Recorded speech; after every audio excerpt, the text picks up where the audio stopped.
Hello kids, நம்ம இப்போ இந்த வீடியோவில் சாப்டர் 3 அக்கௌண்டன்சி கிளாஸ் 11 சாப்டர் 3 அதில் வந்து அனாலிசிஸ் ஆஃப் டிரான்சாக்ஷன்ஸ் பற்றி பார்க்க போகிறோம். இதில் பாருங்கள், எக்ஸாம்பிள் 1ல் transaction Somu commenced printing business with cash 50,000. Analysis is a cash transaction as cash is involved. இதில் என்ன இருக்குது? இது வந்து கேஷ் ட்ரான்சாக்ஷன். இதில் வந்து கேஷ் இன்வால்வ் ஆகிருக்கு. இப்போ எப்படின்னா, உங்களுக்கு டபுள் என்ட்ரி சிஸ்டத்தை பேஸ் பண்ணி பார்க்கும்போது டெபிட்டு கிரெடிட்டு ரெண்டு ஆஸ்பெக்ட்டுமே வரும். ஸோ இது நாள் வரைக்கும் இதுக்கு முன்னாடி பார்த்த வீடியோஸில் I have explained only theory. So இனிமேல் வரப்போகிறது தான் எல்லாமே சம்ஸ் வந்து உங்களுக்கு எக்ஸாம்பிள் சம்மும் கிளியராக எக்ஸ்பிளைன் பண்ணிவிட்டு, அதே மாதிரி ஒவ்வொரு சாப்டரில் உள்ள ஒவ்வொரு சம்மையும் நான் ஒர்க் அவுட் பண்ணி எக்ஸ்பிளைன் பண்ணி நான் உங்களுக்கு இனி வீடியோஸ் அப்லோட் பண்ண போகிறேன். சரிங்களா? இப்போ நம்ம இந்த எக்ஸாம்பிள் பார்க்கலாம். Transaction Somu commenced business with cash 50,000. Amount accounts involved. இதில் என்னென்ன அக்கௌண்ட்டில் இன்வால்வ் ஆகிருக்கு? கேஷ் அக்கௌண்ட்டும் சோமோட கேபிட்டல் அக்கௌண்ட்டும். நேச்சர் ஆஃப் அக்கௌண்ட் வந்து கேஷ் அக்கௌண்ட் வந்து ரியல் அக்கௌண்ட். நான் என்ன சொல்லியிருக்கேன்? கேஷ் அக்கௌண்ட் ரியல் அக்கௌண்ட்னா என்ன? கண்ணுக்கு புலனாகிற சொத்து தான் ரியல் அக்கௌண்ட். ஸோ கேஷ் வந்து கண்ணுக்கு புலனாகுது, ஏன்னா அவன் வந்து கேஷை உள்ளே போட்டுட்டு பிஸ்னஸ் ஸ்டார்ட் பண்ணுறான். So cash is a real account. அடுத்த அக்கௌண்ட்டு என்ன அக்கௌண்ட் இன்வால்வ் ஆகுதுன்னா சோமோட கேபிட்டல் அக்கௌண்ட்டு. இது பர்சனல் அக்கௌண்ட். அவன் வந்து சோமுன்ற பர்சன் வந்து அவனுடைய பணத்தை போட்டு அக்கௌண்ட்டு பிஸ்னஸ் ஸ்டார்ட் பண்ணுறாரு. ஸோ இது personal account. How affected in business? Cash உள்ளே கொண்டு வரோம். எங்கே கேஷ் வந்து பிஸ்னஸ்க்குள்ளே வருது? Cash comes in. Who is the giver? Somu is the giver. என்ன சொல்லியிருக்கேன்? Debit what comes in. பிஸ்னஸில் டெபிட் கிரெடிட் ரெண்டு ஆஸ்பெக்ட் இருக்கும் எந்த ஒரு டிரான்சாக்ஷன்லையுமே.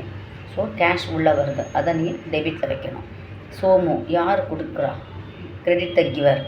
Who is giver? Somu is the giver. So you have to credit is account. Okay, next for this transaction Journal entry என்னன்னு பார்க்கலாம். Cash account debtor 5,000, அதை டெபிட்டில் வைங்க. டு சோமுஸ் கேபிட்டல் அக்கௌண்ட், இதை கிரெடிட்டில் வைக்கணும். 50,000 சாரி. நெக்ஸ்ட்டு இதுக்கு கீழே சின்னதாக ஒரு ப்ராக்கெட் போட்டு எழுதுறீங்க பார்த்தீங்களா? இதுதான் வந்து நரேஷன். ஸோ இது வந்து அப்படியே அந்த டிரான்சாக்ஷன் அப்படியே ஃபுல்லாக எப்படி எழுதணும்னு அவசியம் இல்லை. சிம்பிளாக Somu commenced business with capital அப்படின்னு போட்டுக்கலாம். இந்த ப்ராக்கெட்டில் போட்டு எழுதணும். நல்லா கவனிச்சோங்க. ஜேர்னல் என்ட்ரியில் வந்து date, particulars, LF ledger folio இது வந்து உங்களுக்கு யூஸ் ஆகலைன்னா கூட ஆக்சுவல் பேசிஸ் இதான் ஃபார்மேட். ஸோ இந்த ஃபார்மேட்டில் வந்து நீங்கள் எல்எஃப்ன்றது மென்ஷன் பண்ணி ஆகணும். ஜேர்னல் என்ட்ரி போடும்போது எல்எஃப் போடணும். லெட்ஜர் எழுதும்போது ஜேஎஃப் போடணும். இதெல்லாம் பேஜ் நம்பர். இல்லை ஃபியூச்சரில் வந்து உங்களுக்கு அக்கௌண்ட்டாக எங்கேயா ஒர்க் பண்ணும்போது அந்த பேஜ் நம்பராக நீங்கள் யூஸ் பண்ணுவீங்க. ஸோ எல்எஃப்ன்ற column you have to create. LF அந்த இதிலே இருக்கும், but you have to enter. LF போட்டு டெபிட் போடணும், கிரெடிட் அங்கே ருபீஸ் போட்டுக்கோங்க. ஸோ இங்கே டெட்டார், அதுமாதிரி கேஷ் அக்கௌண்ட் டெட்டார் அப்படி போட்டு நெக்ஸ்ட்டு டு சோமோஸ் அக்கௌண்ட், சோமோஸ் கேபிட்டல் அக்கௌண்ட் 50,000. கீழே நரேஷன் எழுதிக்கிறீங்க. இப்போ நம்ம எக்ஸாம்பிள் 2 பார்க்கலாம். டிரான்சாக்ஷன் என்ன? Bought goods for cash 4,000. Analysis பண்ணுங்கள். This is a cash transaction as cash is involved. என்ன பண்ணுறான்? பாட் குட்ஸ் ஃபார் கேஷ், சரக்கு வாங்குகிறான். எதில் வாங்குகிறான்? கேஷை கொடுத்து வாங்குகிறான். எவ்வளோக்கு வாங்குகிறான்? 4,000 வாங்குகிறான். ஸோ இங்கே கேஷை கொடுத்து வாங்குகிறான். கேஷ் எங்கே வெளில போகுது? சரிங்களா? நம்ம பிஸ்னஸுக்கு தேவையான சரக்கு உள்ளே வாங்குகிறான். ஸோ இது டிரான்சாக்ஷன் வந்து என்ன? Bought goods for cash 4,000. Accounts involved என்னெல்லாம்னா பர்ச்சேசஸ் அக்கௌண்ட்டும் கேஷ் அக்கௌண்ட்டும்.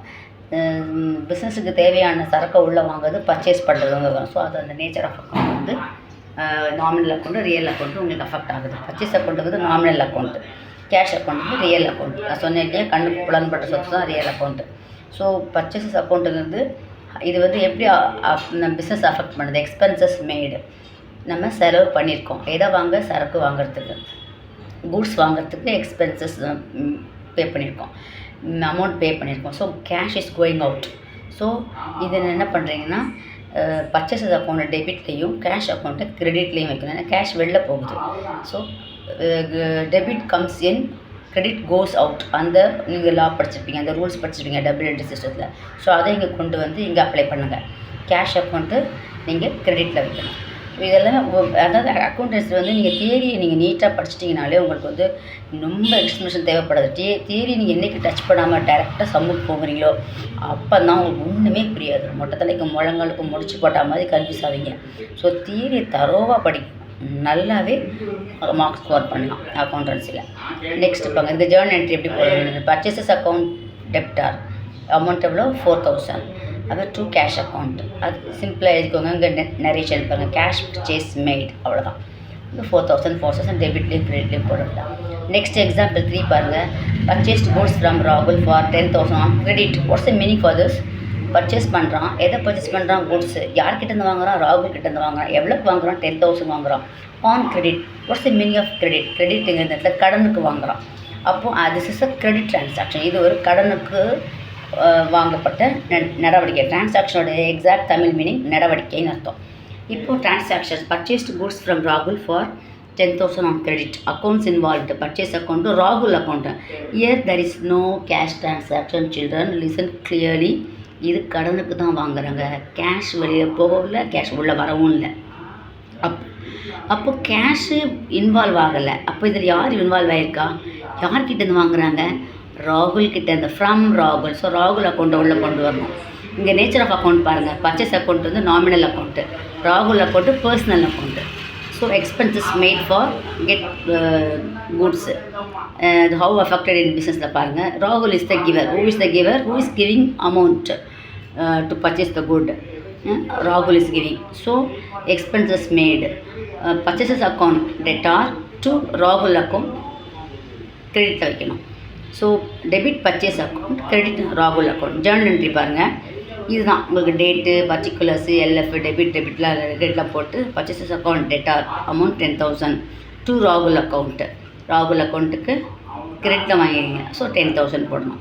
இந்த இடத்துல ஷார்ட்டாக எழுதிக்கோங்க. பாட் குட்ஸ் ஃப்ரம் ராகுல் on credit. Next example, cash paid to ராகுல். ஸோ நம்ம வாங்கின 10,000க்கு வாங்கின சரக்கை வந்து திருப்பி அவனுக்கு எவ்வளோ கொடுக்குறோம்? ஒரு 4,000 கொடுக்குறோம். This is a transaction as cash is involved. Cash கொடுக்குறீங்க. யார் கொடுக்குறீங்க? ராகுல் கொடுக்குறீங்க. டிரான்சாக்ஷன் பெய்ட் ராகுல் 4,000 rupees. அக்கௌண்ட்ஸ் எந்தெல்லாம் இன்வால்வ் ஆகுது? ராகுல் is only getting the amount, no? So he is getting. So ராகுல் account is involving. What you are giving? Cash. So cash account also involved. So here nature of accounts, personal account and real account. How affected in business பாருங்க. Rahul is the receiver, cash goes out. So who is the receiver? Debit him. Cash goes out. என்ன வெளில போகுது? பணம் வெளில போகுது. So credit பண்ணுங்கள். So இங்கே இது வந்து ராகுல் account debit, cash account credit. Journal entry பாருங்கள். ராகுல் account theta 4,000 to cash account 4,000. Then here narration you have tried paid Rahul. So till that example 4 we have seen. In next video we can see other examples 5, 6, 7. Then after that in this chapter more sums are there. So I am going to work out all the sums. Okay children, bye. We'll see you in next video.